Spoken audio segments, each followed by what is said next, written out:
Hello and welcome to the India news destroyer. This is Chetan. और recently America ने Iran के ऊपर हमला करके मिडिल ईस्ट के भविष्य को खतरे में डाल दिया है। इवन भारत पर भी इसका प्रभाव हमें देखने को मिलेगा। हालांकि अमेरिका का ये अटैक कोई सरप्राइज नहीं था।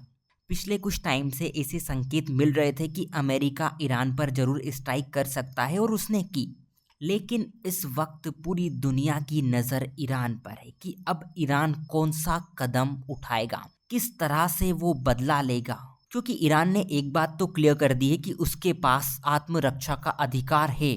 और अगर ईरान ने ये बोला है कि उसके पास आत्मरक्षा का अधिकार है तो डेफिनेटली हमें आने वाले टाइम में एक बड़ी स्ट्राइक अमेरिका के ऊपर दिख सकती है। दूसरी बात, ईरान ने कंचे नहीं खेले हैं, उसे पता है कन्फ्लिक्ट्स को कैसे हैंडल किए जाते हैं। सो सवाल यही है कि ईरान अमेरिका को झुकाने के लिए क्या कर सकता है। देखिए, सबसे पहले जो ईरान है वो वैश्विक तेल व्यापार को बाधित करने की कोशिश करेगा। और उसने पहले ये बात बोली भी थी कि अगर यूएस उसके ऊपर स्ट्राइक करता है तो वो होर्मुज स्ट्रेट को ब्लॉक कर देगा। और इसके लिए ईरान ने बाकायदा रेजोल्यूशन पास भी कर दिया है। होर्मुज की आप लोकेशन देखेंगे तो ये फारस की खाड़ी को खुले समुद्र से जोड़ती है। मतलब ये खाड़ी देशों को जो ऑयल एक्सपोर्ट करते हैं उन्हें दूसरी दुनिया से जोड़ती है। और अगर होर्मुज ब्लॉक हो गई, जिसकी 100% संभावना है, तो आप मानकर चलिए ऑयल मार्केट में उथल पुथल मचने वाली है। तेल के दामों में बेतहाशा बढ़ोतरी देखने को मिलेगी, महंगाई बढ़ेगी। इवन एशिया यूरोप में एनर्जी क्राइसिस आ सकता है। मैं इंडिया की बात कर रहा हूँ क्योंकि इंडिया अभी भी 80% से ज़्यादा ऑयल इंपोर्ट करता है। और बड़ी बात पता है क्या है, अमेरिका के इकोनॉमिक एजेंडे को तहस नहस करने के लिए होर्मुज स्ट्रेट इनफ है। आप अमेरिका का डर देखिए।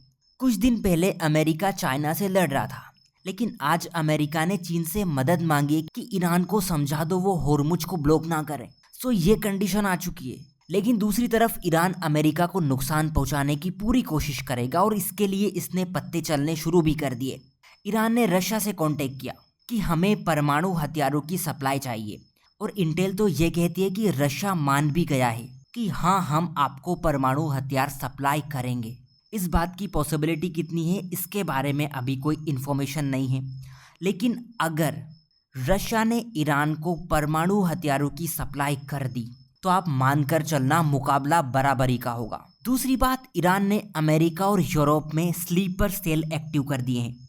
मतलब अमेरिका की आंतरिक सुरक्षा कमजोर करने की कोशिश की जा रही है और ईरान इन चीज़ों में माहिर है। इजराइल के साथ भी ईरान ने यही किया। यूरोप, पेरिस एंड ब्रसेल्स में ऑलरेडी ईरान ये चीज़ कर चुका है। तीसरी बात, ईरान जो है मिडिल ईस्ट में अमेरिकी ठिकानों पर शक्ति प्रदर्शन जरूर करेगा।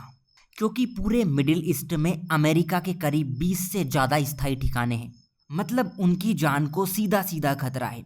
ना सिर्फ मिलिट्री को, बल्कि अमेरिका की जितनी संपत्तियां हैं मिडिल ईस्ट में वो भी ईरान के निशाने पर है। सो बेसिकली देखा जाए तो ईरान के पास अमेरिका को ठंडा करने के लिए बहुत सारे ऑप्शन हैं। अब देखना ये होगा कि ईरान किस तरह अमेरिका से इस हमले का बदला लेता है। अगर आप चैनल पर नए हैं तो सब्सक्राइब जरूर कर लेना। सो आज के लिए इतना ही। Take care and thank you.